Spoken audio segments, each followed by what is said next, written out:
Assalamualaikum warahmatullahi wabarakatuh. Salam SKD, Sobat Sarman Kidema.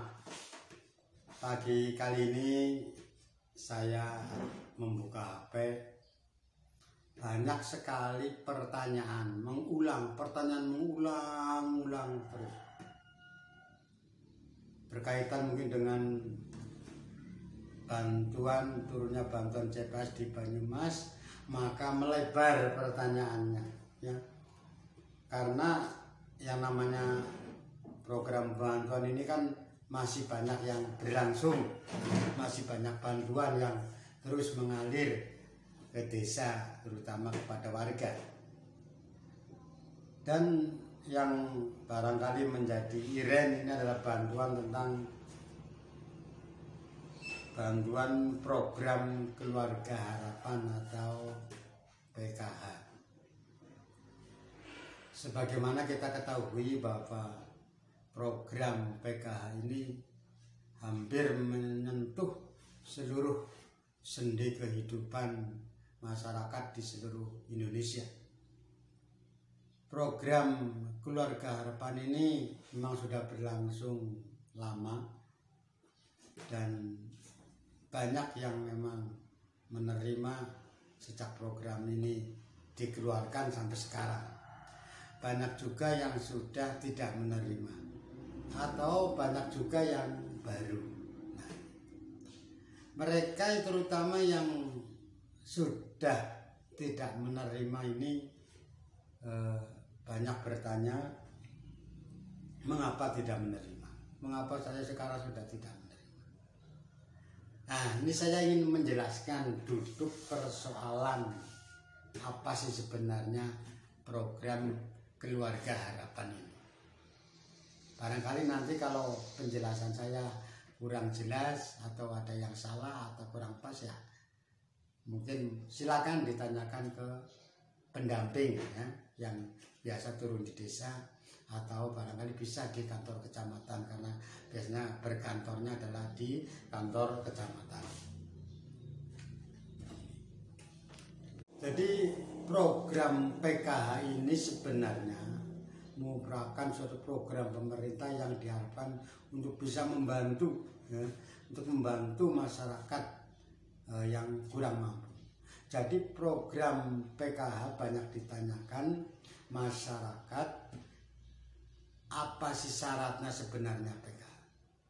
Yang pasti menjadi pokok syarat adalah orang yang tergolong tidak mampu. Nah, untuk tidak mampunya ini tentu saja ada kriterianya. Saya tidak ingin menjelaskan kriteria seperti apa. Nah, sebab ini sudah bukan lagi menjadi rahasia umum, sudah menjadi perdebatan, ya. Barangkali saya akan mengatakan tidak mampu, dia malu, dia takut, dia malu, dia mengatakan mampu. Barangkali saya mengatakan mampu, malah dia mengatakan saya tidak mampu, saya ingin dapat bantuan, ya kan? Jadi intinya begini, syarat utama itu adalah orang yang tergolong tidak mampu, itu pokok, ya, pokok. Kemudian PKH, ada orang ini walaupun menerima, dia tidak paham. Program Keluarga Harapan ini ada 5 sasaran. Ada 5 sasaran yang dapat bantuan dari program Keluarga Harapan. Ada 5 sasaran. Tapi syarat pokok utamanya adalah orang yang tergolong tidak mampu. Pertama apa? Pertama adalah sasarannya adalah ibu hamil. Jadi kalau dia hamil dan tergolong tidak mampu, maka dia bisa dapat PKH, ya. Bagaimana caranya?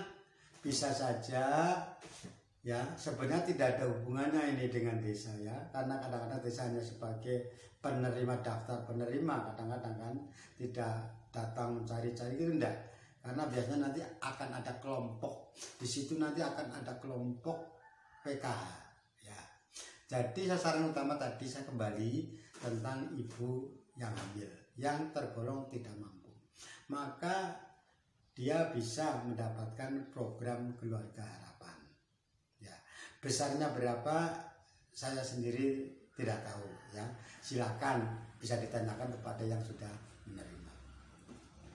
Jadi bagi yang ibu hamil tidak mampu bisa mengajukan program PKH. Di situ ada kelompok, di lingkungan di situ biasanya ada kelompok-kelompok PKH. Nah, panjenengan bisa mendatangi di situ, biasanya ada pengurusnya. Nanti biasanya pengurusnya yang akan menyampaikan kepada pendamping PKH, ya. Ada petugasnya nanti. Biasanya ditanyakan, diselidiki, dicek gitu ya. Yang kedua sasarannya adalah ibu yang menyusui atau balita lah ya, mempunyai balita. Ini juga merupakan sasaran program Keluarga Harapan. Jadi ibu-ibu barangkali sudah lahir ya bisa dilanjutkan PKH-nya adalah dengan menyusui atau mempunyai balita, otomatis dalam keadaan yang memang tidak mampu.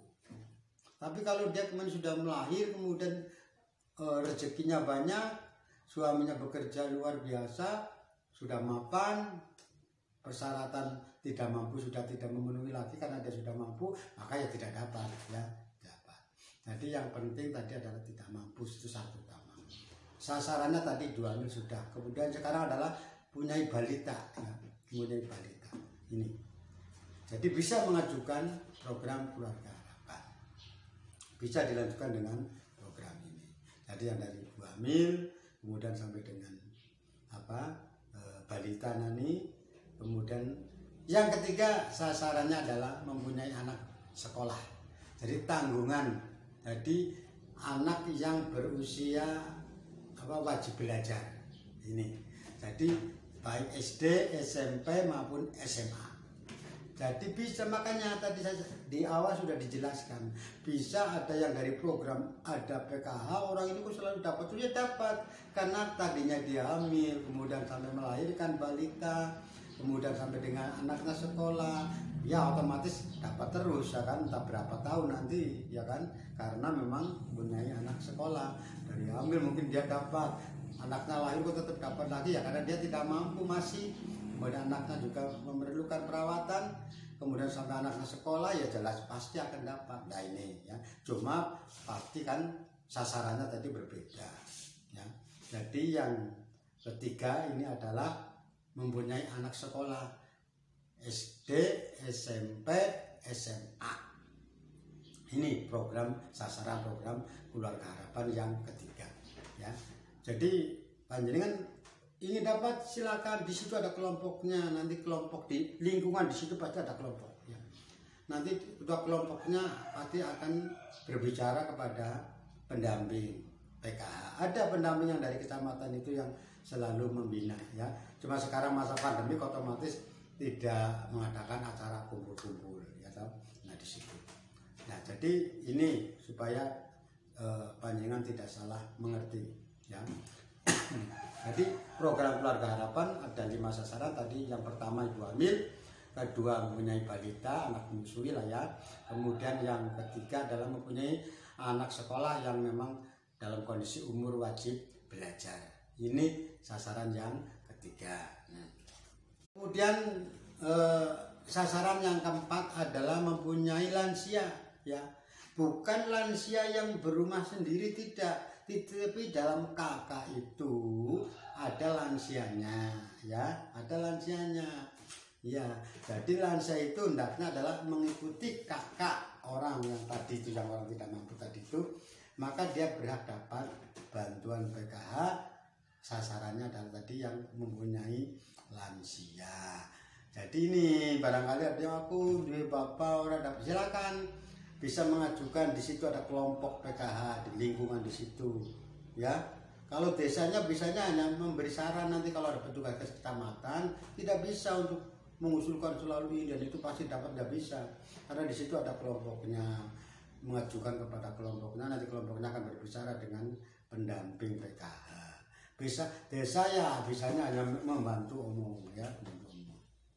Jadi ini, jadi ya saran yang keempat ini adalah mempunyai lansia, orang yang lanjut usia, baik sendiri maupun suami istri ya. Jadi silakan untuk mengajukan program PKH. Kemudian yang ketiga, yang kelima, untuk sasaran yang kelima adalah mempunyai destabilitas, mempunyai keluarga yang cacat, anak yang cacat, ya ini. Jadi nanti program ini juga bisa dapat bantuan program PKH. Jadi mempunyai anak yang destabilitas, mengatakan begitu ya, atau cacat lah ya, mempunyai cacat, maka bisa memperoleh bantuan PKH ini. Jadi ini rekan-rekan, jadi ada 5 sasaran PKH ya, tapi syarat utama untuk memperoleh bantuan program Keluarga Harapan, syaratnya adalah pasti tergolong orang yang tidak mampu. Itu yang utama, yang utama. Nah, sasarannya ada 5 tadi tuh: ibu hamil, kemudian menyusui atau balita lah ya, masih di bawah 5 tahun, kemudian punya anak sekolah ya, tanggungan ya, belajar, kemudian adalah mempunyai anak orang tua atau lansia, kelima adalah mempunyai keluarga destabilitas. Salah satu panjenengan adalah mempunyai itu tadi 5 sasarannya, salah satu ada, panjenengan bisa mengajukan program Keluarga Harapan. Syarat utama tadi adalah tergolong orang yang tidak mampu ya. Nah, kemudian salah satu itu harus ada. Kalau panjenengan mampu, kalau panjenengan tidak mampu ya programnya bukan PKH, bantuan sosial yang lain ya, program sosial. Tapi kalau PKH syaratnya tadi itu ada 5 sasaran ya. Kemudian juga ini program ini pasti ada yang menerima dari awal sampai akhir 5. Kenapa? Mungkin dia dari hamil, dari anak balita sampai dia anak sekolah, mungkin lama, betul ada yang sampai 5 tahun dapat, itu pasti ada. Ada yang sudah tidak terima ya jelas. Dia programnya misalkan ini, panjenengan programnya adalah anak sekolah, ternyata anak sekolahnya sudah tidak mau sekolah atau sudah tamat, otomatis PKH-nya dicabut ya kan. Ini ada yang bukan masa PKH dicabut, ya jelas karena program ini adalah program sasarannya tadi adalah anak sekolah di keluarganya sampean, ternyata keluarga sampean tadi sudah pada tamat atau sudah tidak mau sekolah, maka PKH-nya dicabut. Itu bukan desa, bukan, tidak ada urusannya, karena nanti di situ ada kelompoknya pasti akan saling ngomong dengan pengurusnya dengan pendampingnya, otomatis panjenengan dicabut. Oh Pak, saya kok sudah tidak dapat PKH karena orang tua saya sudah mati. Ya jelas tadinya programnya adalah untuk lansia, panjenengan mempunyai lansia, ada program PKH, panjenengan dapat. Tapi lansianya panjenengan dirasa sudah meninggal, sudah mati, maka otomatis PKH-nya dicabut ya. Ini supaya panjenengan tahu. Jadi program ini tadi ada 5 sasaran. Salah satu syarat itu panjenengan ada, maka panjenengan bisa mengajukan program Keluarga Harapan. Minimal ada 3.